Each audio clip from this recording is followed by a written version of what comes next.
அழகே அழகில் மலரோட தம்பி கார்த்திக்கு பொண்ணு பார்க்க போகிறாங்க இல்லையா, அதுக்கு பாக்கியராஜ் அவங்க வீட்டில் போக வேண்டான்னு சொல்லியும் அவங்க வீட்டில் இருக்கவங்களுக்கு தெரியாமல் திருட்டுத்தனமாக இங்கேருந்து கிளம்பி போகிறாரு.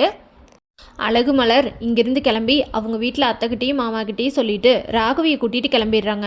அத்தை நான் போயிட்டு வரேன் அப்படின்னு சொல்கிறாங்க. அதுக்கு உடனே லட்சுமி, இங்கே வரு, போனோமா வந்தோமான்னு இரு, வீட்டில் இருக்க வேலையெல்லாம் அப்படியே இருக்குது, நீ வந்து தான் மலர் எல்லாத்தையும் பண்ணணும் அப்படின்னு சொல்கிறாங்க. அதுக்கு உடனே மலர், சரிங்கத்தை நான் சீக்கிரம் வந்துடுறேன் அப்படின்னு சொல்லிட்டு வேகமாக ஈவினிங்கே கிளம்பி போயிடுறாங்க அழகு மலர். நீரஜோட அப்பா ராகவன், ஏம்மா ராகவி எதுக்கு கூட்டிகிட்டு போகிற, அவளுக்கு ஹோம்ஒர்க்கெல்லாம் இருக்குல்ல, குழந்தைய கூட்டிகிட்டு எதுக்கு அலையிற அப்படின்னு கேட்குறாங்க.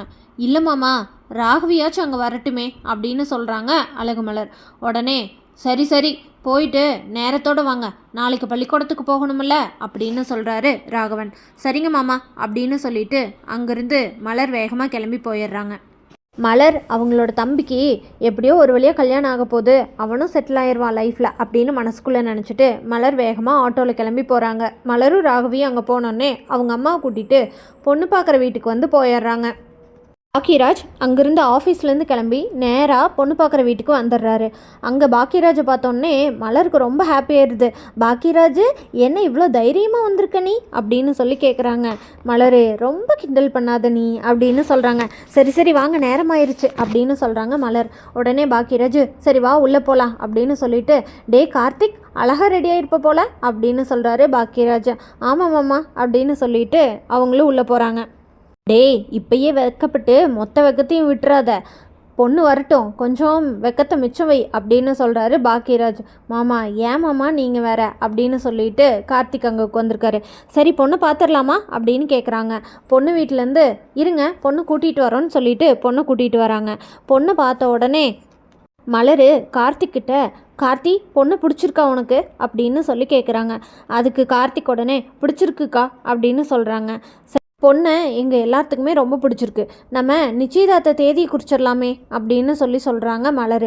உடனே அவங்க அப்பா அம்மா, சரிங்க எங்களுக்கும் மாப்பிள்ளையை ரொம்ப பிடிச்சிருக்கு, எங்களுக்கு எந்த பிரச்சனையும் இல்லை, நம்ம உடனே கல்யாணத்தை வச்சுக்கலாம் அப்படின்னு சொல்லிட்டு நல்ல நாள் பார்த்து நானே உங்களுக்கு சொல்லட்டுமா அப்படின்னு சொல்கிறாரு பொண்ணோட அப்பா. அதுக்கு மலர், சரிங்க நீங்கள் பார்த்துட்டு எந்த நாள்னு பார்த்துட்டு சொல்லுங்கள், அதுக்கு தகுந்த மாதிரி நம்ம எல்லாம் ரெடி பண்ணிக்கலாம் அப்படின்னு சொல்கிறாங்க. அங்கே எல்லாரும் நிச்சயதார்த்தத்துக்கு நாள் குறிக்கலான்னு பேசிகிட்டு இருக்கும்போது பொண்ணோட அண்ணன் தங்கராஜோட அடியாளாக போயிடுறாரு. பொண்ணோட அண்ணன் தங்கராஜுக்கு ஃபோன் பண்ணி, அண்ணே மாப்பிள்ளை வீட்டிலேருந்து வந்துட்டாங்க, நீங்கள் இன்னும் வரல அப்படின்னு சொல்லி கேட்குறாரு. உடனே தங்கராஜ், டே எனக்கு ஒரு சின்ன வேலை இருக்குது, ஒன்றும் பிரச்சனை இல்லை, பொண்ணு பார்க்குறதுக்கு தானே வந்திருக்காங்க, அதுக்கப்புறம் நிச்சய கல்யாணத்துக்கு எல்லாம் நான் முன்னாடி வந்து நின்று நடத்தி தரேன், சரியா, நீ ஒன்றும் வருத்தப்படாத, சரி நீ ஒரு வீடியோ கால் பண்ணு, நான் மாப்பிள்ளையை பார்த்துக்கிறேன் அப்படின்னு சொல்கிறாரு தங்கராஜ். இதை கேட்ட மாப்பிள்ளையோட அண்ணன் உடனே வீடியோ கால் பண்ணி காட்டுறாரு. வீடியோ கால் பண்ணி காட்டும்போது கார்த்திக்கும் பாக்கியராஜும் பக்கத்தில் உட்காந்துருக்காங்க. இதை பார்த்த தங்கராஜ், என்னது பாக்கியராஜ் எப்படி இங்கிருந்து அங்கே போனா, பாக்கியராஜ் ஓ மலரோட தம்பிக்கு தான் இவங்க பொண்ணு பார்க்க வந்திருக்காங்களா அப்படின்னு சொல்லிட்டு தங்கராஜ் அவரோட மாமனார் ராகவனுக்கு ஃபோன் பண்ணி, மாமா என்ன பண்ணுறீங்க அப்படின்னு கேட்குறாரு. அதுக்கு ராகவன், சொல்லுங்கள் மாப்பிள்ளை வீட்டில் தான் இருக்கோம் அப்படின்னு சொல்கிறாரு. உங்கள் பையன் பேங்க்கில் வேலைக்கு போகிறேன்னு சொல்லிட்டு மலரோட தம்பிக்கு ஏதோ பொண்ணு பார்க்குறாங்க போலையே, அங்கே போய் பொண்ணு பார்க்குற ஃபங்க்ஷன் அட்டன் பண்ணிகிட்ருக்காரு அப்படின்னு சொல்கிறாரு. என்ன மாப்பிள்ளை சொல்கிறீங்க அப்படின்றாரு. ஆமாம் மாமா, நான் ஏன் போய் சொல்ல போகிறேன் அப்படின்றாரு. உடனே ராகவன், சரிங்க மாப்பிள்ளை நான் பார்த்துக்கிறேன் அப்படின்னு சொல்லிட்டு ஃபோனை வச்சிட்றாரு.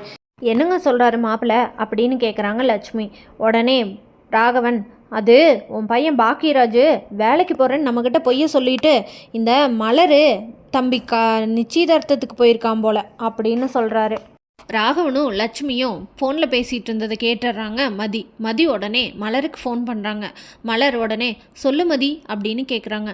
அதுக்கு மதி, இங்கே பாருங்க, உங்களோட தம்பியோட பொண்ணு பார்க்குற ஃபங்க்ஷனுக்கு பாக்கியராஜ் அண்ணா வந்திருக்கிறத தங்கராஜ் அண்ணா அங்கேருந்து எப்படியோ தெரிஞ்சுக்கிட்டு ஃபோன் பண்ணி இங்கே மாமா கிட்ட சொல்லிட்டாரு.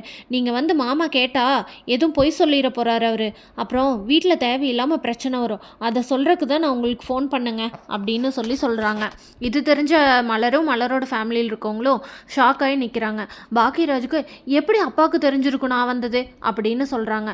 உடனே மலர், ஏதோ ஒரு விஷயம் நீங்கள் தைரியமாக என் ஃபேமிலிக்காக வந்து நிற்கிறேன்னு சொல்லிட்டு போய் சொல்லிட்டு வந்தீங்க, அதுவும் மாட்டியாச்சா?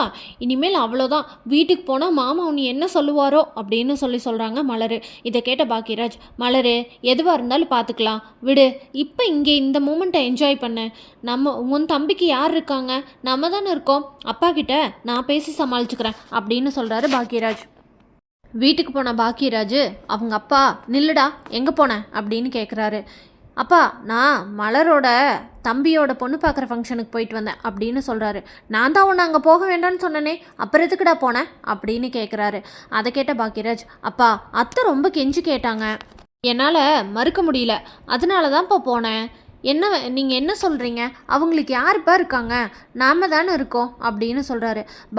ராகவன் உடனே, இங்கே பாரு பாக்கியராஜ், நீ பண்ணுறது எந்த விஷயமே எனக்கு பிடிக்கல, புரியுதா? என்னப்பா சொல்கிறீங்க நீங்கள்? நம்மளுக்குன்னு இருக்கிறது அவங்க தான், அவங்களுக்குன்னு இருக்கிறது நம்ம தான், ஒருத்தருக்கு ஒருத்தர் அனுசரித்து போகிறது தானேப்பா நல்லது அப்படின்னு சொல்கிறாரு பாக்கியராஜ். இங்கே பாரு பாக்கியராஜ், அவங்க தான் முக்கியம், அவங்களுக்கு யாரும் இல்லைன்னு நினச்சின்னா நீ இனிமேல் இந்த வீட்டில் இருக்க வேண்டாம், இங்கேருந்து கிளம்பு அப்படின்னு சொல்கிறாரு ராகவன். இதை கேட்ட பாக்கியராஜ், இனிமேல் அந்த வீட்டில் இருப்பாரா இல்லை மலரை ராகவியை கூட்டிகிட்டு அவங்க வீட்டிலேருந்து கிளம்பி போயிடுவாரான்னு தெரிஞ்சுக்க நம்ம சேனலை மறக்காமல் லைக், ஷேர் அண்ட் சப்ஸ்கிரைப் பண்ணிக்கோங்க.